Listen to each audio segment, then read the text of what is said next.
Hi everyone, this is Kiko Vlogs, a Filipino actor based in Kingdom, Saudi Arabia, and welcome back to my channel. Agad-agad gawa ng reaction video ang Team Maybe. So I won't take any longer, let's start this reaction video kasi hanggang ngayon tawang-tawa pa din talaga ako. Nagmumug na ako ng tsaa. Tama ba yun? Nagmumug ako ng tsaa, uminom ako ng ng may ginger tea para naman at least maibsan ang kati ng aking lalamunan for today's video. So ito na, meron na ako, nasa wisyo na ako for today's video at idadissect natin to. Okay, alam mo, nahalata ko kay Bimpi. If you cannot beat them, join them. Unang-una, ginawa niyang best man si Yun. Pinapakita talaga ni Bimbi kay Yul na, uy, tropa tayo ha. Arep kita ha. Arep tama ba? Hindi, tropa. Apport kita ha. Tropa kita ha. Wag mo kong anuhin ha. Tropa kita ha. Tropa tayong dalawa ha. So basically, ang akin ay sayo. Tama ba ako? Di ba? So basically, tinutropa niya talaga si Bimbi. Tinutropa niya talaga si Yul para alam niya na talaga na bakod, di ba? Binabakuran niya talaga, mami. Siyempre, gawa-gawa ko lang yung bakod-bakod na yan, kahit hindi. Pero di ba tama naman, if you cannot beat them, join them, di ba? Pangalawa, iba talaga, hindi talaga siya mapipigilan. Di ba? Yung mga ganung part, yung mga ganung execution na mga salita, it's either joke siya or totoo siya. Pero knowing Bimbi kasi, hindi siya nagjo-joke eh.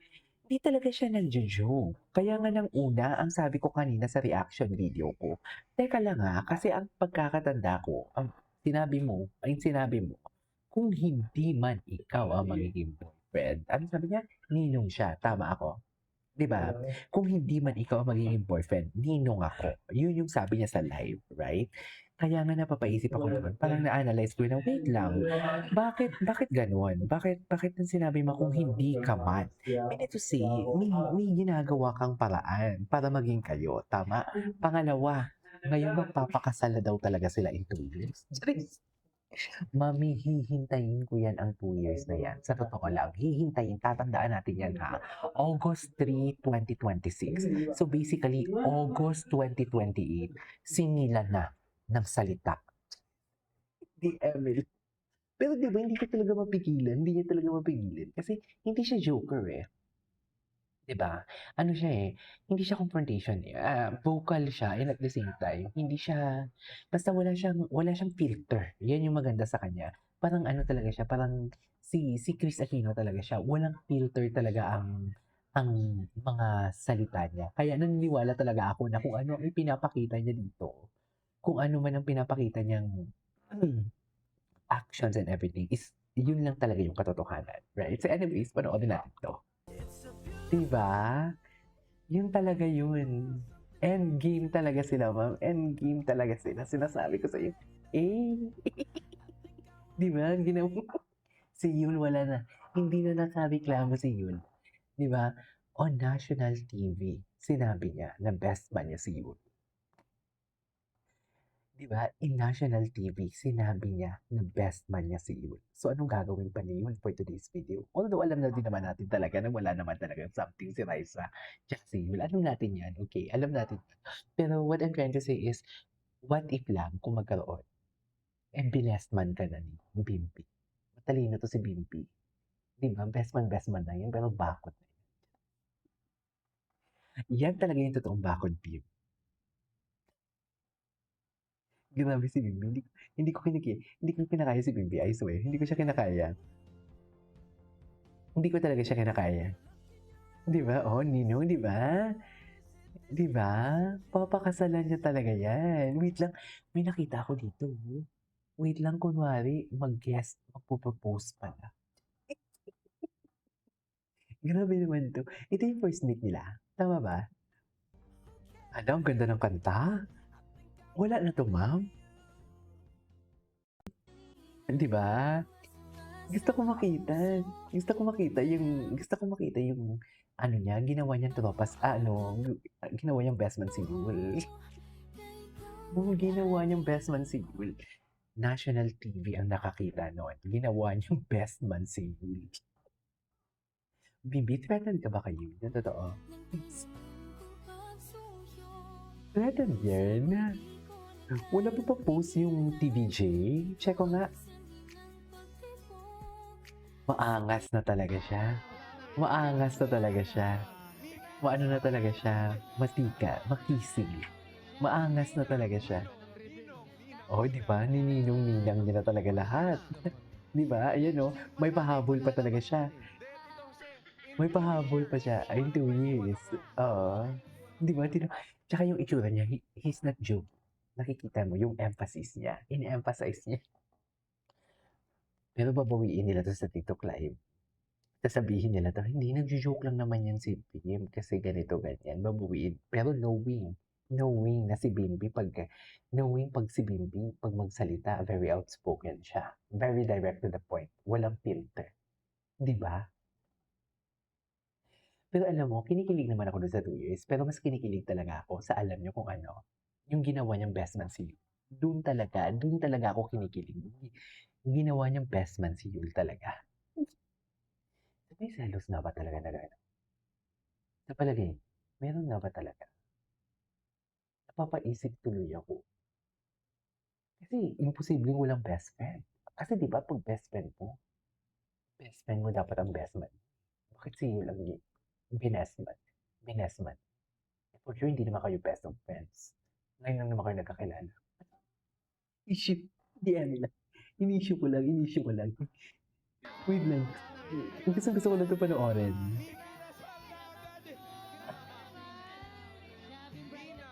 Tapos nabanggit na naman yung ano, nabanggit na naman yung